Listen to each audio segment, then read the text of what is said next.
만약 여러분이 억누른 감정이 당신을 병들게 하고 심지어 생명을 위협하는 질병으로 이어질 수 있다고 말씀드린다면 어떠시겠습니까? 이것은 단순한 추측이 아닙니다. 과학적으로 증명된 사실이며 충격적이게도 그 위험에 가장 높이 노출된 이들은 바로 여성입니다. 세계적인 트라우마 전문가인 가보르마테 박사는 수세기에 걸친 여성에 대한 억압이 어떻게 문자 그대로 우리의 몸에 각인되는지 밝혀냈습니다. 오늘 우리가 나눌 이야기는 스트레스와 트라우마, 그리고 건강에 대한 여러분의 관점을 완전히 바꾸어 놓을 것입니다. 어쩌면 이 이야기는 누군가의 생명을 구할 수도 있습니다. 과거의 상처가 여전히 당신의 발목을 잡고 있다고 느끼거나 세상이 내 마음을 알아주지 않는다고 느낀 적이 있다면 당신은 결코 혼자가 아닙니다. 이곳은 우리가 함께 치유하고 성장하며 고통과 과거를 넘어 진정한 나 자신을 재발견하는 공간입니다. 이제 당신의 내면 아이를 돌보고 당신의 이야기를 새롭게 써 내려갈 준비가 되셨다면 이 여정에 함께 해주시길 바랍니다. 오늘의 이야기가 시작되기 전 이 영상에 좋아요를 눌러주시는 것으로 보이지 않는 곳에서 홀로 아파하는 다른 이들에게 이 치유의 메시지가 닿을 수 있도록 도와주세요. 당신의 따뜻한 마음이 모여 세상을 바꾸는 빛이 될 것입니다. 저희 채널을 구독해주시는 것 또한 저희가 계속해서 의미 있는 이야기를 만들어 나가는데 가장 큰 힘이 됩니다. 자, 그럼 이제 여성들의 이야기부터 시작해 보겠습니다. 통계에 따르면 자가면역 질환의 80%는 여성에게서 발병합니다. 외상 후 스트레스 장애를 겪을 확률 역시 남성보다 2배나 높으며 항우울제 복용 비율 또한 훨씬 높습니다. 우리는 이 현상을 어떻게 이해해야 할까요? 이것이 단순히 인구의 절반을 차지하는 여성 개인의 병리적인 문제일까요? 아니면 수세기 동안 이어져 온 가부장제 사회 속에서 여성성이 억압되고 남성성 아래 종속되어 온 결과가 드러나는 것일까요? 자가면역 질환을 깊이 들여다보면 이 병이 자기 억제와 깊은 관련이 있음을 알 수 있습니다. 특히 이 사회는 여성에게 건강한 분노와 같은 감정을 억누르고 표현하지 말 것을 기대합니다. 이는 마치 우리 사회가 여성에게 기대하는 좋은 아내, 헌신적인 어머니의 모습과도 같습니다. 자신의 필요와 감정보다는 타인을 먼저 돌보는 것이 미덕으로 여겨지는 문화 속에서 여성들은 자신을 돌보는 법을 잃어버리게 됩니다. 한 연구 결과는 매우 흥미롭습니다. 코로나 팬데믹 기간 동안 여성들은 가족과 남편의 스트레스까지 자신의 몫으로 떠안았으며 그들의 스트레스를 덜어주지 못한다는 사실에 죄책감까지 느꼈다고 합니다. 캐나다에서 진행된 또 다른 연구는 심장 수술 후 회복 과정에서 남성이 여성보다 훨씬 더 나은 경과를 보인다는 사실을 발견했습니다. 그 원인을 추적해보니 남성은 수술 후 집에 돌아와 아내의 돌봄을 받으며 회복에만 집중할 수 있었던 반면 여성은 수술 후 집에 돌아가자마자 다시 가족을 돌보는 돌봄 제공자의 역할로 돌아가야만 했습니다. 이처럼 문화적으로 여성에게 강요되는 무의식적인 자기희생과 억압은 수천 년에 걸쳐 여성들의 몸과 마음의 병을 만드는 근원이 되어 왔습니다. 이것은 개인의 문제가 아니라 마녀 사냥과 같은 역사적 트라우마에서부터 이어져 온 거대한 집단적 상처의 발현입니다. 서구 사회는 이러한 문제들을 개인의 병으로 치부하고 약물로 해결하려는 경향이 있습니다. 하지만 문제의 본질은 훨씬 더 깊은 곳에 있습니다. 한 연구에서는 PTSD 증상을 겪는 여성이 난소암에 걸릴 확률이 2배나 높다는 결과를 보여주었는데 이는 마음과 몸이 얼마나 긴밀하게 연결되어 있는지를 명확히 증명합니다. 물론 남성들이 스트레스를 받지 않는다는 뜻은 아닙니다. 다만 우리는 지금 성별에 따라 다르게 작용하는 특정 역학관계에 대해 이야기하고 있는 것입니다. 여기에 인종 문제가 더해지면 상황은 더욱 복잡해집니다. 유색인종 여성은 백인 여성보다 자가 면역 질환에 걸릴 확률이 훨씬 더 높으며 캐나다의 원주민 여성은 비원주민 여성보다 류마티스 관절염 발병률이 무려 6배나 높습니다. 저는 오랫동안 말기 암 환자들을 돌보는 완화 의료 분야에서 일하며 한 가지 공통점을 발견했습니다. 암이나 다발성 경화증과 같은 질병은 결코 우연히 찾아오지 않았습니다. 특정 성향을 가진 사람들이 병에 더 취약했습니다. 그들은 자신도 모르는 사이에 스스로에게 엄청난 스트레스를 가하고 있었습니다. 한 신문 기사에 실린 유방암 진단을 받은 도나라는 여성의 이야기를 살펴보겠습니다. 그녀의 남편 하인은 이미 첫 번째 아내를 유방암으로 잃은 경험이 있었습니다. 도나는 의사에게 진단을 받은 후 이런 글을 썼습니다. 의사는 제게 혹이 작고 림프절까지 전이되지 않았으니 죽지 않을 거라고 안심시켜 주었어요. 하지만 저는 남편이 걱정돼요. 그를 지지해줄 힘이 제게 있을까요? 이 문장에서 무엇을 느끼셨나요? 그녀의 즉각적이고 본능적인 첫 반응은 맙서사 내가 암이라니. 앞으로 어떻게 헤쳐나가야 할까?가 아니었습니다. 불쌍한 내 남편을 어떻게 돌봐주지? 그는 이미 한 번의 아픔을 겪었는데 였습니다. 항암 치료와 방사선 치료, 수술을 받는 끔찍한 과정 속에서도 그녀의 가장 큰 걱정은 바로 남편을 감정적으로 지지하는 것이었습니다. 이처럼 자신의 필요는 무시한 채 타인의 감정과 필요를 강박적으로 먼저 챙기는 것은 질병과 번아웃을 부르는 매우 중요한 위험 요인입니다. 세상을 떠난 사람들의 부고 기사에서도 우리는 비슷한 패턴을 발견할 수 있습니다. 사람들은 고인의 훌륭한 점으로 그가 얼마나 헌신적이었고 아픈 와중에도 이를 손에서 놓지 않았는지를 칭송합니다. 하지만 역설적이게도 바로 그 훌륭한 점들이 그들을 죽음으로 몰고 간 원인이었습니다. 상상해 보십시오. 만약 당신이나 당신의 친구가 암 진단을 받았다면 치료를 받는 와중에도 매일 직장으로 돌아가 죽기 직전까지 일하는 것이 과연 옳은 일일까요? 자신의 역할, 의무, 책임감을 자기 자신보다 앞세우는 것, 자신의 필요보다 타인의 기대를 충족시키기 위해 애쓰는 것은 스스로를 파괴하는 길입니다. 또 다른 치명적인 위험 요인은 바로 자신의 감정, 특히 소위 부정적인 감정을 표현하지 못하는 것입니다. 한 연구에서는 불행한 결혼 생활을 하면서도 자신의 감정을 표현하지 않은 여성들이 행복한 결혼 생활을 하며 감정을 표현한 여성들보다 10년 내 사망할 확률이 4배나 높았다고 합니다. 여기서 중요한 차이는 결혼 생활이 행복했느냐 아니냐가 아니었습니다. 자신의 분노, 슬픔, 상처를 솔직하게 표현했느냐 아니냐의 차이였습니다.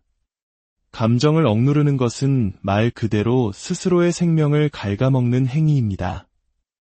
55세의 나이로 암으로 세상을 떠난 한 여성의 이야기는 우리에게 더 큰 울림을 줍니다. 세 아이의 엄마였던 그녀는 멀티태스킹의 달인으로 불렸습니다. 아이들의 하키 연습, 학교 이사회, 오케스트라 활동 등 모든 것을 완벽하게 해냈습니다. 전이성 암 진단을 받은 후에도 그녀는 아픈 내색을 하지 않았고 맡은 역할 중 단 하나도 내려놓지 않았습니다. 심지어 새벽 5시에 자전거를 타는 일과를 계속했고 라이프 코칭 과정에 등록해 다른 암 환우들을 위한 그룹을 만들기까지 했습니다. 그녀는 단 한순간도 멈추지 않았습니다. 멈추는 법을 몰랐던 것입니다. 다른 사람의 기대를 충족시키고 절대 실망시키지 않으려는 강박. 이것이야말로 우리를 병들게 하는 살인자입니다. 제가 돌보던 환자 중에는 상어 연골 제품을 판매하는 회사의 사장이 있었습니다. 상어 연골은 한때 암 예방 효과가 있다고 알려졌죠. 아이러니컬하게도 그는 말기 암 진단을 받았습니다. 그런데도 그는 끔찍한 냄새가 나는 그 상어 연골을 계속 먹고 있었습니다. 제가 왜 먹느냐고 묻자 그는 이렇게 답했습니다. 솔직히 이젠 효과가 있다고 믿지 않아요. 하지만 이걸 먹지 않으면 내 사업 파트너가 너무 실망할 거예요. 이 모든 사람들의 공통점은 무엇일까요? 그들은 아니오라고 말하는 법을 몰랐습니다. 자신이 짊어진 과도한 책임감과 타인의 기대에 거절의 말을 할 줄 몰랐습니다. 저의 주장은 이것입니다. 당신이 아니오라고 말하지 못할 때 당신의 몸이 대신 그 말을 해줄 것입니다. 발진, 천식, 염증, 그리고 암과 같은 질병의 형태로 말입니다. 문제는 당신이 관절염으로 병원에 가면 의사는 당신에게 소염제를 처방해 줄 뿐 당신의 몸이 무엇에 아니오라고 말하고 있는 건가요? 라고 묻지 않는다는 것입니다. 당신의 삶 속 스트레스에 대해서는 아무도 묻지 않습니다. 그리고 당신 스스로도 그 질문을 던지지 않습니다. 자가면역 질환인 류마티스 관절염을 예로 들어보겠습니다. 자가면역이란 말 그대로 나를 지켜야 할 면역체계가 거꾸로 나 자신을 공격하는 것을 의미합니다. 마치 우리를 지켜야 할 군대가 자국을 침략하는 것과 같습니다. 이 현상은 심리적인 자기 억압이 신체적으로 발현된 것입니다. 건강한 분노와 자기 주장을 억누를 때 면역체계는 그 혼란을 그대로 반영하여 자기 자신을 적으로 인식하고 공격하기 시작하는 것입니다. 한 영적 스승은 이렇게 말했습니다. 당신 삶의 모든 갈등과 어려운 상황들은 결코 우연이 아닙니다. 그것들은 온전히 당신의 것이며 당신을 그 누구보다 사랑하는 당신의 일부가 당신을 위해 특별히 설계한 것입니다. 그 사랑은 당신이 진정한 자신으로 가는 길을 잃지 않도록 장애물을 만듭니다. 이쪽을 봐, 라고 말하며 당신을 찌르는 무언가가 없다면 당신은 올바른 방향을 찾지 못할 것입니다. 당신을 너무나 사랑하는 당신의 그 부분은 당신이 깨어날 기회를 놓치지 않도록 극단적인 방법을 사용하기도 합니다. 당신이 귀 기울이지 않는다면 당신을 극심한 고통 속에 밀어 넣을 것입니다. 그것이 바로 그 사랑의 목적입니다.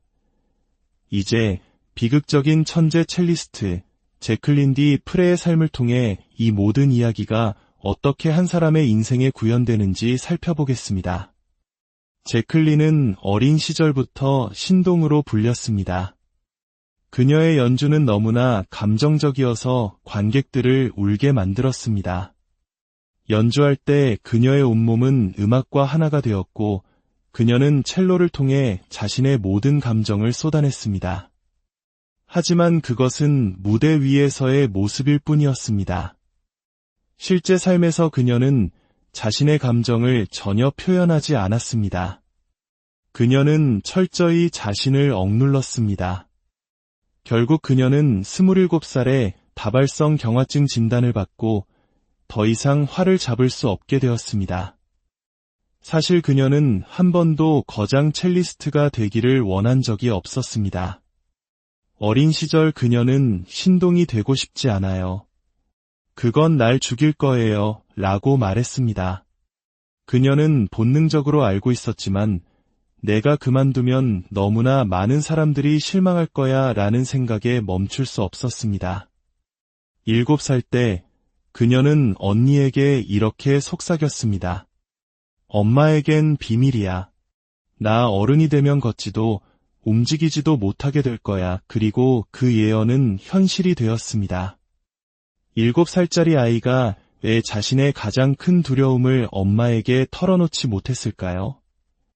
그녀는 이미 그때부터 엄마의 감정을 보호해야 한다는 것을 알고 있었기 때문입니다.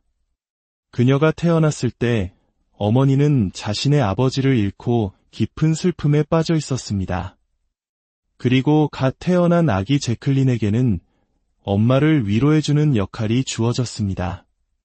그녀는 한 번도 자기 자신으로 존재하도록 허락받지 못했고 엄마의 감정적 지지대이자 연장선으로 살아야 했습니다. 그녀는 언제나 상황이 요구하는 제클린이었습니다. 결코 자기 자신이 아니었습니다.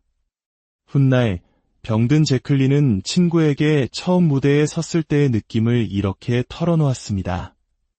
그 순간까지 제 앞에는 외부 세계와의 소통을 막는 벽돌벽이 있는 것 같았어요. 하지만 관객을 위해 연주를 시작하는 순간 그 벽이 사라지고 마침내 말할 수 있게 된 기분이었죠. 그녀가 유일하게 자신을 표현할 수 있었던 공간은 무대 윗뿐이었습니다. 그녀의 연주는 깊은 슬픔과 절망을 담고 있었습니다. 작곡가 엘가의 비참했던 삶을 음악으로 표현하며 그녀는 사실 자기 자신에 대해 이야기하고 있었습니다. 하지만 스스로는 그것을 깨닫지 못했습니다. 그녀의 마지막 공식 연주에서 그녀는 첼로를 통해 세상에 작별 인사를 건네고 있었습니다. 자신의 진혼곡을 스스로 연주하고 있었던 것입니다. 이처럼 감정을 억누르고 아니오라고 말하지 못하고 타인을 위해 자신을 희생하는 삶의 패턴은 우리의 신경계, 호르몬, 면역체계를 교란시켜 질병으로 이어집니다. 마음과 몸은 결코 분리될 수 없습니다. 당신의 피부에 난 발진 하나에도 당신의 어린 시절과 당신이 현재 살아가는 방식이 모두 담겨 있을 수 있습니다. 우리의 감정과 건강 사이의 연결고리는 부인할 수 없습니다. 우리가 억누르는 것을 우리의 몸은 표현합니다. 때로는 우리가 전혀 예상치 못한 방식으로 말입니다. 진정한 치유는 우리 자신에게 귀를 기울이기 시작할 때 우리의 감정을 존중하고 더 이상 우리에게 도움이 되지 않는 낡은 패턴에서 벗어날 때 시작됩니다. 이 여정에서 당신은 결코 혼자가 아닙니다.